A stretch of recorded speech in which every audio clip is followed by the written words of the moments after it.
Well, she's gone off on a good pace there. Amazing woman, amazing, absolutely amazing. Ruth is here. Those name stores, what's going on? Yeah, well, I have good news and I have not so good news. Okay. So yes, the not so good news is that there is a name storm out there, Storm Ingen. Now you might be thinking, slightly unusual name. Norwegian. Okay. Okay, so there's the clue to the slightly better news.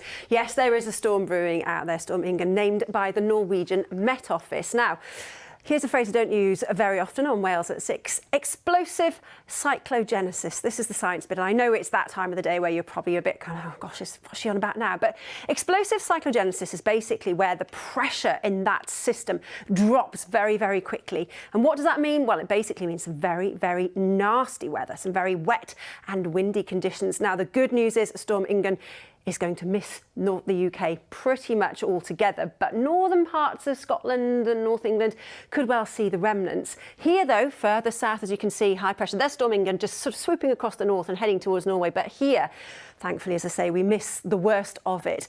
Having said all of that, even though high pressure is in charge, it's not going to be wall-to-wall blue sky and sunshine. Well, quite frankly, it never is, but it does mean things look largely settled, largely for the next few days. So a bit of a wet and windy end of January, but that's the good thing. It is the end of January. Hurrah. Hooray, everyone says. Yeah, collectively.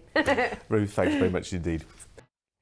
Well, I think we can cheerfully say it's not particularly cheerful out there at the moment. The cold front I mentioned is slowly but surely sinking its way southwards and eastwards, and we could well see some heavy bursts from time to time. But the good news is that it will clear through almost as quickly as it arrived. So by the time we get into the second part of tonight, it'll be a dim and distant memory. Things will start to settle down, so the rain will disappear, the winds will start to drop back too, and the skies will clear.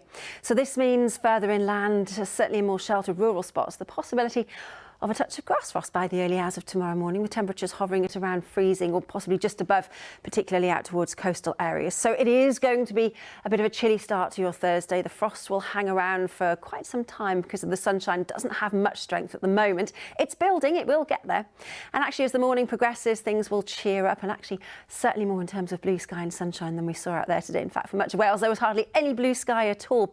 The breeze may well pick up again out towards coastal areas, but you'll certainly notice the temperatures down on today's values. It's all courtesy of the cold front, allowing slightly fresher air. So numbers wise, highs of around 8 or 9 in Celsius, but still not feeling too unpleasant because of the sunshine. So as we head through tomorrow night and into Friday, again, it's going to be a cold night into clear skies. The temperatures will drop, possibly from some frost for some. But Friday, the end of the week, of course, is shaping up to be another pretty decent day. Again, I think as with recent days, the sunshine could well be quite limited. And we do have frontal systems across the north of the UK, just throwing cloud in our direction. But it should be, as I say, a dry end to the week. And then as we head into the coming weekend, not too bad, could be better, could be worse, but thankfully the temperatures will start to feel much milder.